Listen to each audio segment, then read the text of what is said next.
dhammaan inta loo doortay marka koowaad aan u hambaliyeeyo mas'uuliyadaha madaxweynaha dowlad goboleedka Galmudug madaxweyne ku-xigeenka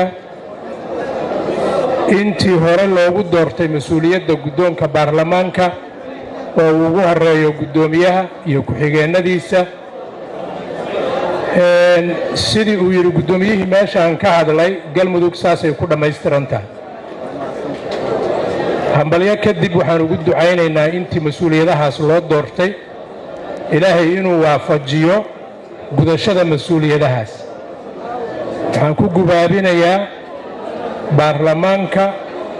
iyo shacabka Galmudug iyo dawladda mas'uuliyadda fulinta leh oo la samayn doono iyo madaxda hadda aan sheegay in gacmaha iyo garbahaba la isqabto laguna dadaalo Galmudug meeshii ay ku dhacday in inta laga soo qaado meel ka fiican la geeyo Galmudug ay dan u noqon doontaa waxay dan u noqon doontaa aakhirada iyo adduunka dadka mas'uuliyiinta ah hawshaas loo dhiibo waxaan leeyahay 7 bilood iyo waqti la jira natiijadii kama dambaysta ahayd ay maanta halkan lagu gaaray inta guulaysata hambalyo inta laga guulaystay oo sida sharafta leh halkan u soo istaagtay oo hambalyeysana aad iyo aad ayaan ugu mahad celinaynaa iyagana waa u hambalyeynaa waxaan leeyahay ummadda reer Galmudug maanta basiirkiinu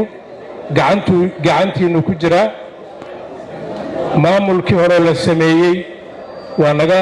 xoogaa cuslaaday waad aragteen wixii khilaaf iyo kala taagnaan aan ku gooyn karno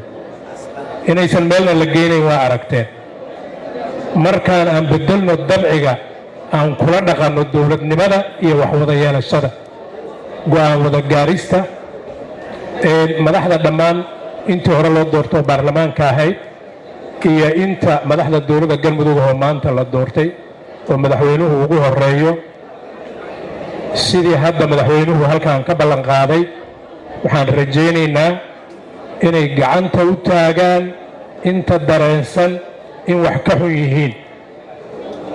dhammaan Galmudug oo isku duubanna ay hore ugu socoto inay horumar samayso asaageed la tartanto dowladda federaalka iyo beesha caalamkana